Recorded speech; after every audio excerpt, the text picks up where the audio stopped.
ونستعينه ونستغفره ونؤمن به ونتوكل عليه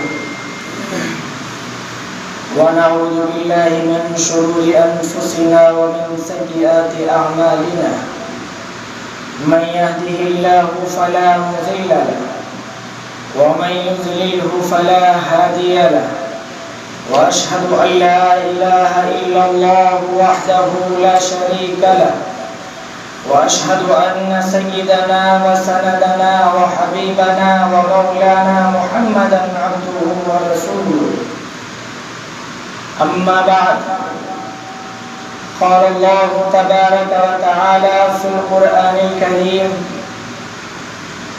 قل إن كان آباؤكم وأبناؤكم وإخوانكم وأزواجكم وعشيرتكم وأموال اقترفتموها وتجارة تخشون كسادها ومساكن ترضونها أحب إليكم من الله ورسوله وجهاد في سبيله فتربصوا حتى يأتي الله بأمره والله لا يهدي القوم الفاسقين وقال النبي صلى الله عليه وسلم لا يؤمن أحدكم حتى أكون أحب إليه من أهله وماله والناس أجمعين وقال النبي صلى الله عليه وسلم لا يؤمن أحدكم حتى أكون أحب إليه من أهله وماله والناس أجمعين لا يؤمن أحدكم حتى أكون أحب إليه من ولده ووالده والناس أجمعين أو كما قال عليه الصلاة والسلام. کچھ کفر نے فتنے پھیلائے، کچھ ظلم نے شعلے بھڑکائے. کچھ کفر نے فتنے پھیلائے، کچھ ظلم نے شعلے بھڑکائے. سینوں میں عداوت جاگ اٹھی، انسانوں سے انسان ٹکرائے. پامال کیا، برباد کیا کمزور کو طاقت والوں نے. جب ظلم و ستم حد سے گزرا تشریف محمد لے آئے. مکے کی زمین اور عرش کہاں، مکے کی زمین اور عرش کہاں، دم بھر میں یہاں پل بھر میں وہاں. پتھر کو عطا کی گویائی اور چاند کو ٹکڑے فرمائے. عورت کو حیا کی چادر دی اور غیرت کا غازہ بھی بخشا. عورت کو حیا کی چادر دی، غیرت کا غازہ بھی بخشا. شیشوں میں نزاکت پیدا کی، کردار کے جوہر چمکائے. اے نام محمد صلی علی، ماہر کے لیے تو سب کچھ ہے. ہونٹوں پہ تبسم بھی آیا، آنکھوں میں بھی آنسو بھر آئے. حضرات گرامی، میرے بزرگوں اور نوجوان ساتھیوں، سب سے پہلے اللہ رب العزت کے دربار میں سجدہ شکر ادا کرتے ہیں کہ اللہ رب العزت نے ہم سب کو یہاں بیٹھنے کی توفیق عطا فرمائی ہے. اللہ رب العزت نے ہم سب کو ماہ رمضان کا مبارک مہینہ عطا فرمایا ہے، اور اس مہینے میں بھی ماہ رمضان کے مبارک مہینے کا یہ پہلا جمعہ ہے جو اللہ رب العزت نے ہم سب کو عطا فرمایا ہے. اولاً تو ماہ رمضان ہی ایک مبارک مہینہ ہے، تمام مہینوں سے افضل مہینہ ہے. اور پھر اس کے اندر بھی جمعے کا دن ہے. جمعے کا دن سید الایام ہے، یعنی تمام دنوں کا سردار ہے. یہ اللہ رب العزت کا دستور ہے، اللہ کا ایک طریقہ ہے کہ اللہ رب العزت چیزوں کو پیدا فرماتے ہیں، پھر ان میں سے جس کو چاہے چن لیتے ہیں، اختیار کر لیتے ہیں. یخلق اللہ ما یشاء ویختار، اللہ تبارک و تعالی چیزوں کو پیدا فرماتے ہیں، پھر ان میں سے چیزوں کو چن لیتے ہیں اور اس کو عزت اور شرف عطا کرتے ہیں۔ اللہ رب العزت نے پورے عالم کو بنایا، پورے عالم میں حضرت انسان کو بنایا، لیکن تمام انسانوں میں اللہ رب العزت نے تمام انبیاء کو چن کر ان کو ایک خاص عزت دی، ان کو ایک خاص شرف دیا۔ پھر انبیاء علیہ السلام میں حضرت محمد مصطفیٰ صلی اللہ علیہ وسلم کو امام الانبیاء بنا دیا۔ اللہ رب العزت نے 12 مہینے بنائے، تمام مہینوں میں جو عزت دی، جو شرف دی، جو عظمت دی، وہ اس مہینے رمضان المبارک کو دی۔ اسی طرح اللہ رب العزت نے ہفتے میں 7 دن بنائے، اور ان 7 دنوں میں اللہ رب العزت نے جمعے کے دن کو ایک خاص عظمت دی۔ جمعے کا دن عید کا دن کہلاتا ہے۔ یہ اللہ رب العزت کا ایک طریقہ ہے، ایک دستور ہے کہ اللہ رب العزت چیزوں کو بناتے ہیں، پھر ان میں سے کچھ کو چن لیتے ہیں اور اس کو ایک عزت اور ایک خاص شرف عطا کرتے ہیں۔ خطبے کے بعد میں نے جو آیت تلاوت کی ہے اور نبی پاک صلی اللہ علیہ وسلم کی 2 حدیثیں جو پڑھی ہیں، ان میں اشارہ کیا گیا ہے کہ ہم کو نبی صلی اللہ علیہ وسلم سے کیسا لگاؤ ہونا چاہیے، آپ صلی اللہ علیہ وسلم سے ہماری محبت کیسی ہونی چاہیے۔ ہم مسلمان ہیں، جس مذہب کی ہم اتباع کرتے ہیں اس کو مذہب اسلام کہتے ہیں۔ اسلام کے ماننے والوں کو مسلمان کہا جاتا ہے۔ ہمیں یہ اسلام ملا ہے، ذرا غور کریں، یہ اسلام ہمیں کس کے ذریعے سے ملا ہے؟ یہ اسلام ہمیں کس کے ذریعے سے حاصل ہوا ہے؟ یہ محمد عربی صلی اللہ علیہ وسلم کے ذریعے سے اسلام ہم تک پہنچا ہے۔ تو ہم پر ضروری ہے کہ ہم جس کے ذریعے سے ہمیں اسلام ملا ہے، ہمیں دین ملا ہے، ہمیں شریعت ملی ہے، ہمیں کتاب ملی ہے، ہمیں لباس ملا ہے، یہ ٹوپیاں ملی ہے، یہ کلمہ ملا ہے، ہم پر ضروری ہے کہ ہم اس سے محبت کریں۔ اور محبت کیسی کریں؟ لا یؤمن احدکم حتی اکون احب الیہ من اہلہ ومالہ والناس اجمعین۔ خود نبی کریم صلی اللہ علیہ وسلم ارشاد فرما رہے ہیں کہ تم میں سے کوئی بھی شخص اس وقت تک مومن کامل نہیں ہو سکتا جب تک کہ میں اس کے نزدیک اس کے والد، اس کی اولاد اور اس کے تمام رشتہ داروں سے زیادہ محبوب نہ ہو جاؤں۔ یعنی رسول اللہ صلی اللہ علیہ وسلم کی محبت، آپ صلی اللہ علیہ وسلم کا عشق ہمارے دلوں میں ایسا ہو کہ ہماری اولادوں سے زیادہ، ہمارے باپ سے زیادہ، ہمارے بچوں سے زیادہ، ہمارے رشتہ داروں سے زیادہ آپ صلی اللہ علیہ وسلم کی محبت ہمارے سینوں میں ہو۔ جب ایسا ہوگا تب کہیں جا کر ہمارا ایمان کامل ہوگا۔ اگر ایسا نہیں ہے تو نبی کریم صلی اللہ علیہ وسلم ارشاد فرما رہے ہیں لا یؤمن احدکم، کہ تم میں کوئی بھی شخص اس وقت تک مومن کامل نہیں ہو سکتا، ایمان مکمل نہیں ہو سکتا جب تک محبت کا یہ تقاضا نہ ہو، محبت کا یہ عالم نہ ہو، عشق کی حالت نہیں ہو۔ اگلی حدیث میں ہے کہ تم میں سے کوئی شخص اس وقت تک مومن کامل نہیں ہو سکتا جب تک کہ میں اس کے نزدیک اس کے مال سے زیادہ محبوب نہ ہو جاؤں۔ مال سے کتنی محبت کرتے ہیں، اس سے کہیں زیادہ ہماری محبت رسول اللہ صلی اللہ علیہ وسلم سے ہونی چاہیے، جب کہیں جا کر ہمارا ایمان کامل ہوگا۔ اور یہ محبت ہمیں سکھائی کس نے ہے؟ صحابہ کرام کی پوری زندگی ایک آئیڈیل ہے، ایک نمونہ ہے ہمارے لیے کہ ہم آپ صلی اللہ علیہ وسلم سے کیسی محبت کریں۔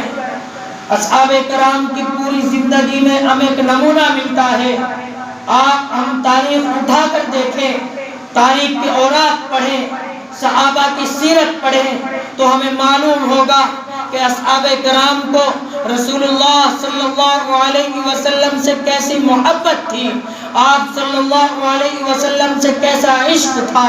حضرت ابو دجانہ جن کے بارے میں ارشاد فرماتے ہیں کہ جنگ احد میں حضرت ابو دجانہ جنگ لڑ رہے ہیں، آپ صلی اللہ علیہ وسلم جنگ لڑ رہے ہیں، اور حضرت ابو دجانہ آپ صلی اللہ علیہ وسلم کے بالکل قریب میں ہیں۔ دیکھتے کیا ہے کہ کفار آپ صلی اللہ علیہ وسلم پر تیر چلا رہے ہیں، آپ صلی اللہ علیہ وسلم کی طرف تیر آ رہے ہیں۔ حضرت ابو دجانہ حضرت صلی اللہ علیہ وسلم کے سامنے کھڑے ہو جاتے ہیں، پیٹھ پھیر لیتے ہیں، اپنا رخ نبی کریم صلی اللہ علیہ وسلم کی طرف کر لیتے ہیں، ادھر سے تیر آتے ہیں، حضرت ابو دجانہ کی پیٹھ میں تیر پیوست ہو جاتے ہیں، تمام کی تمام پیٹھ تیروں سے چھئی ہو جاتی ہے۔ ایک تیر حضرت ابو دجانہ کی آنکھ میں لگتا ہے، آنکھ باہر نکل آ جاتی ہے، لیکن قربان جاؤں کہ ایسی محبت ہے، ایسا عشق ہے، ایسی لگن ہے کہ کوئی تیر نبی کریم صلی اللہ علیہ وسلم کے جسم تک نہیں پہنچنے دیا۔ صحابہ کرام کا عشق ہے، ان کی محبت ہے جو ہمیں سکھاتی ہے، ہمیں بتلاتی ہے، ہماری رہنمائی کرتی ہے کہ نبی صلی اللہ علیہ وسلم سے اگر عشق ہو تو کیسا ہے۔ حضرت ابو دجانہ کی آنکھ باہر آ جاتی ہے۔ جنگ کے بعد آپ صلی اللہ علیہ وسلم جب آنکھ کا حال دیکھتے ہیں تو حضرت ابو دجانہ کو بلاتے ہیں اور ان کی آنکھ پر اپنا دست مبارک پھیرتے ہیں۔ حضرت ابو دجانہ خود فرماتے ہیں کہ اس کے بعد سے میری آنکھ ایسی ہو گئی کہ مجھے جو پہلے دکھتا تھا اس کے بعد میری آنکھ کی روشنی اور بڑھ گئی۔ اور آگے بڑھیں، حضرت زید ہیں، کفار نے ان کو قید کر لیا ہے، ان کو پکڑ لیا ہے اور پکڑ کر ایک ستون میں باندھ دیا ہے۔ حضرت زید ستون میں بندھے ہوئے ہیں، چاروں طرف کفار کا لشکر ہے، کفار حضرت ابو دجانہ کو گھیرے ہوئے ہیں اور تیر تان رکھے ہیں، بس قریب ہیں کہ وہ حضرت ابو دجانہ پر تیر چلا دیں۔ حضرت ابو دجانہ سولی پر لٹکے ہوئے ہیں، کفار کے تیر میانوں میں بالکل تیار ہیں۔ کفار کا سردار حضرت ابو دجانہ سے پوچھتا ہے کہ ابو دجانہ ہم آپ سے ایک سوال کرتے ہیں، ہم آپ کو ایک آفر دیتے ہیں، ایک چھوٹ دیتے ہیں، ہم آپ کو چھوڑ دیں گے، آپ کی جگہ پر آپ کے آقا محمد عربی صلی اللہ علیہ وسلم کو لا کر کھڑا کر دیں، آپ اپنے گھر میں تشریف فرمائیں اور آپ کی جگہ پر محمد عربی ہو صلی اللہ علیہ وسلم ہو، آپ کو چھوڑ دیا جائے، ان کو سولی پر لٹکا دیا جائے، ان کو قتل کر دیا جائے۔ اے ابو دجانہ آپ کا کیا خیال ہے؟ کیا آپ اس بات کو پسند کرتے ہیں؟ میرے دوستو، حضرت ابو دجانہ نے کیا جواب دیا، کیا جواب دیا، قابل غور ہے، رشک آتا ہے ان پر کہ قربان جاؤں ان کی محبتوں پر، ان کے عشق پر۔ حضرت ابو دجانہ تڑپ جاتے ہیں اور کہتے ہیں کہ اے ظالموں، اے کافروں، اے مشرکوں، تم بات کرتے ہو نبی صلی اللہ علیہ وسلم کو سولی پر لٹکانے کی اور مجھے چھوڑنے کی، خدا کی قسم میں سولی پر لٹکا دیا جاؤں لیکن نبی صلی اللہ علیہ وسلم کے پیر میں ایک کانٹا بھی چبھے یہ مجھے گوارا نہیں ہے، یہ مجھے پسند نہیں ہے۔ حضرت ابو دجانہ فرما رہے ہیں، ذرا غور کریں ان کا کیسا عشق تھا، کیسی محبت تھی، کیسا پیار تھا، کیسا لگاؤ تھا، کیسا جنون تھا، آپ صلی اللہ علیہ وسلم سے کیسا رشتہ تھا کہ خود تیر برداشت کر رہے ہیں، خود کا جسم تیروں سے چھلی ہو چکا ہے، لیکن نبی صلی اللہ علیہ وسلم کو ایک زخم آئے، نبی صلی اللہ علیہ وسلم کو ایک کانٹا چبھے، یہ ان کو گوارا نہیں تھا۔ یہ تو اصحاب کرام کا عالم ہے، جو مرد ہیں، عورتیں بھی اس سے کم نہیں تھی، عورتیں بھی آپ صلی اللہ علیہ وسلم سے ایسا عشق کرتی تھی، ایسا لگاؤ رکھتی تھی جو ہمارے لیے قابل فخر ہے، جو ہمارے لیے رہنمائی کے لائق ہے۔ حضرت واقعہ بیان کیا گیا ہے کہ انصار کی ایک عورت ہے جنگ بدر کا واقعہ ہے۔ انصار کی ایک عورت کہ جس کا بھائی جنگ میں گیا ہوا ہے، جس کا شوہر جنگ میں شریک ہے، جس کے والد جنگ میں شریک ہے، انصار کی ایک عورت ہے، اپنے گھر سے نکلتی ہے، ننگے پاؤں دوڑتی ہوئی میدان جنگ کی طرف جا رہی ہے۔ اس کو خبر ملتی ہے کہ اے عورت، تیرا شوہر جنگ میں قتل کر دیا گیا ہے، تیرے شوہر کو شہید کر دیا گیا ہے۔ وہ عورت کہتی ہے کہ مجھے پرواہ نہیں ہے، میرا شوہر شہید کر دیا گیا، مجھے آپ نبی کریم صلی اللہ علیہ وسلم کی خبر دیں، آپ صلی اللہ علیہ وسلم کا کیا حال ہے، میرے آقا کی کیا حالت ہے۔ عورت پھر آگے بڑھتی ہے، اس کو خبر دی جاتی ہے کہ اے عورت، تیرے والد کو شہید کر دیا گیا ہے، تیرے والد اس دنیا میں نہیں رہے ہیں، کفار نے ان کو شہید کر دیا ہے۔ عورت یہی جواب دیتی ہے کہ میرے والد شہید ہو گئے، مجھے کوئی پرواہ نہیں ہے، آپ مجھے میرے آقا کی خبر دیجئے، میرے آقا کی حالت بتلائیے، آقا کا کیا حال ہے، میرے آقا شہید تو نہیں ہوئے ہیں۔ کفار عورت، وہ انصاری عورت یہ کہتے ہوئے آگے بڑھ جاتی ہے اور آگے بڑھتی ہے۔ پھر خبر ملتی ہے کہ اے عورت، تیرے بیٹا شہید ہو چکا ہے، کفار نے تیرے بیٹوں کو شہید کر دیا ہے، قربان جاؤں میں ان عورتوں پر، قربان جاؤں ان کے عشق پر، قربان جاؤں ان کی محبتوں پر۔ وہ عورت روتی نہیں ہے، اپنے بیٹے کی محبت میں تڑپتی نہیں ہے، وہ اگر تڑپتی ہے تو نبی صلی اللہ علیہ وسلم کے محبت میں تڑپتی ہے، آپ صلی اللہ علیہ وسلم کے عشق میں تڑپتی ہے۔ پھر یہی سوال کرتی ہے کہ مجھے پرواہ نہیں ہے، میرا بیٹا قتل ہو چکا، مجھے کوئی پرواہ نہیں ہے، آپ مجھے نبی صلی اللہ علیہ وسلم کی خبر دیجئے، میرے آقا کا کیا حال ہے، کہیں میرے آقا شہید تو نہیں ہوئے ہیں۔ میرے دوستو، ذرا خیال کریں کہ ان کا کیسا عشق تھا، ان کی کیسی محبت تھی۔ وہ اصل مومن تھے۔ لا یؤمن احدکم حتی اکون احب الیہ کی ایک مثال انہوں نے قائم کی ہے۔ حضرت عمر نبی کریم صلی اللہ علیہ وسلم کی خدمت میں حاضر ہوتے ہیں، آپ صلی اللہ علیہ وسلم کی خدمت میں حاضر ہو کر عرض کرتے ہیں کہ اے اللہ کے نبی، اے میرے آقا، میں تمام چیزوں سے زیادہ، دنیا کی تمام تر چیزوں سے زیادہ، اپنے مال سے زیادہ، اپنے اولاد سے زیادہ، اپنے گھر سے زیادہ، اپنے بچوں سے زیادہ، اپنی بیوی سے زیادہ آپ سے محبت کرتا ہوں، بس ایک چیز ہے جو مجھے آپ سے بھی زیادہ محبوب ہے۔ پیارے نبی صلی اللہ علیہ وسلم نے دریافت کیا، اے عمر، وہ کیا چیز ہے جو آپ کو مجھ سے بھی زیادہ محبوب ہے؟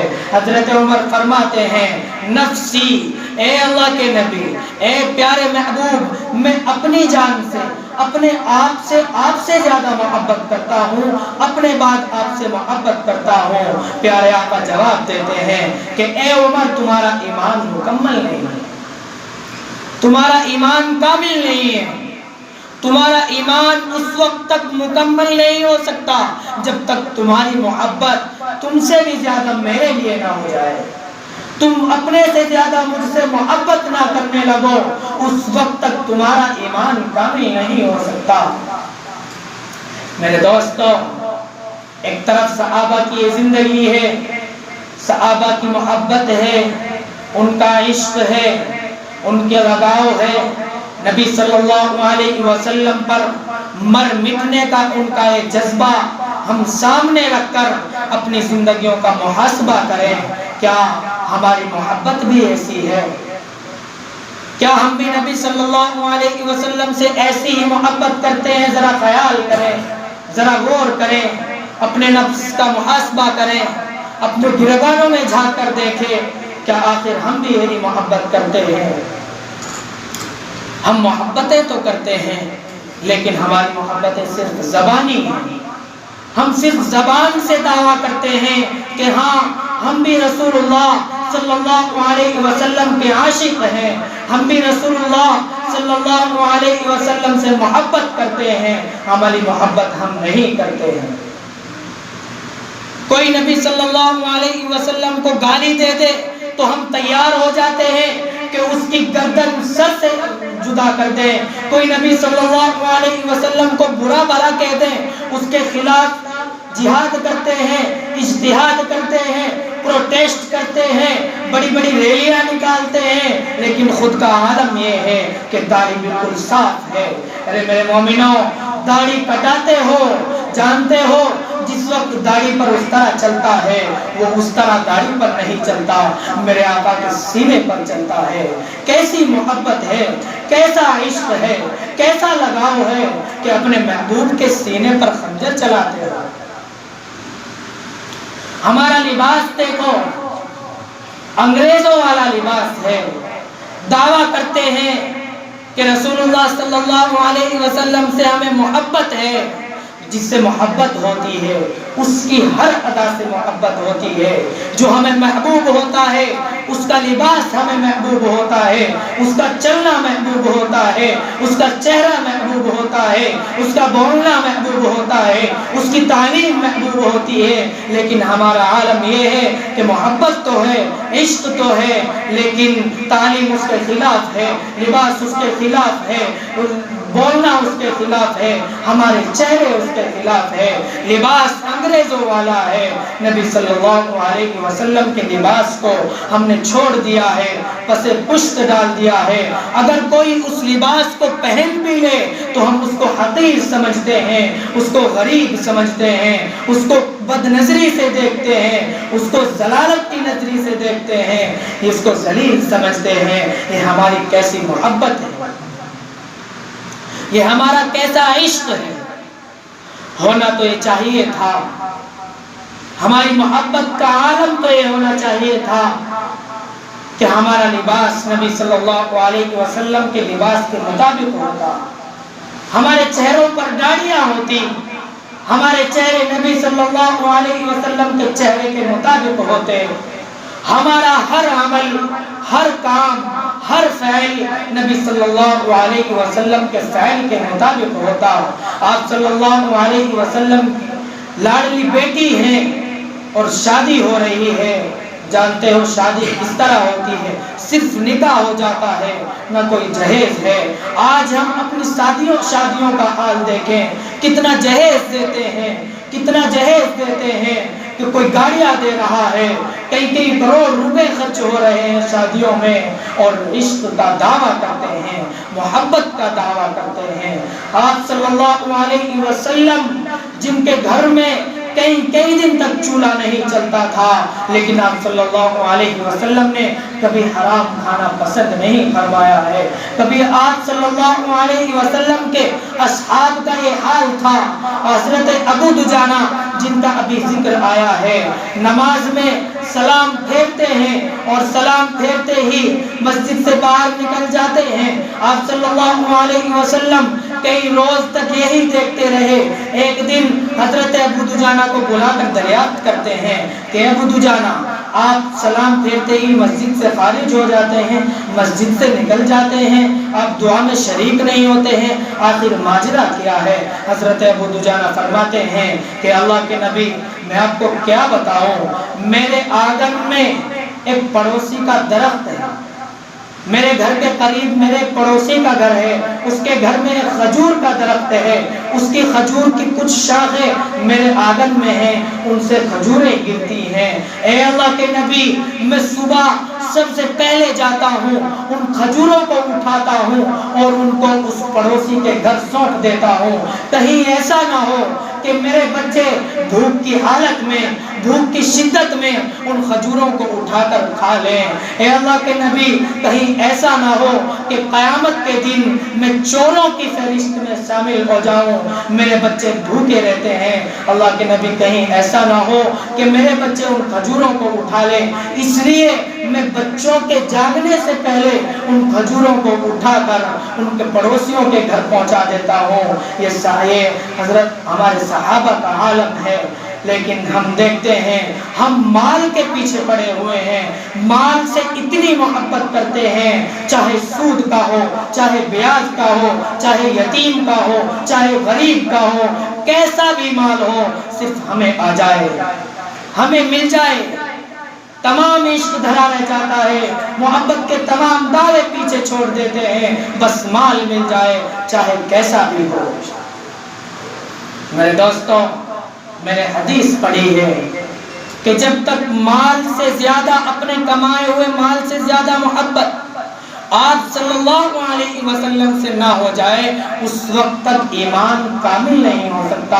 ہم لاکھ مومن ہونے کا دعویٰ کرتے رہیں، لیکن مومن وہی ہے جو اپنے مال سے زیادہ، اپنی اولاد سے زیادہ، اپنے گھروں سے زیادہ آپ صلی اللہ علیہ وسلم سے محبت کرتا ہو۔ قرآن کی آیت بھی اسی بات پر دلالت کرتی ہے، قُلْ إِنْ كَانَ آبَاؤُكُمْ وَأَبْنَاؤُكُمْ وَأَخْوَانُكُمْ وَأَزْوَاجُكُمْ وَعَشِيرَتُكُمْ وَأَمْوَالٌ اقْتَرَفْتُمُوهَا وَتِجَارَةٌ تَخْشَوْنَ كَسَادَهَا وَمَسَاكِنُ تَرْضَوْنَهَا أَحَبَّ إِلَيْكُم مِّنَ اللَّهِ وَرِسَالَتِهِ، کہ تمہارے باپ، تمہاری اولاد، وہ مال جسے تم کماتے ہو، یہ اونچے اونچے مکان جو تم نے بنائے ہیں، جو تم تجارت کرتے ہو، اپنے کاروبار کرتے ہو، اگر ان سب سے زیادہ رسول اللہ صلی اللہ علیہ وسلم سے محبت ہے تو ٹھیک ہے، اور اگر ایسا نہیں ہے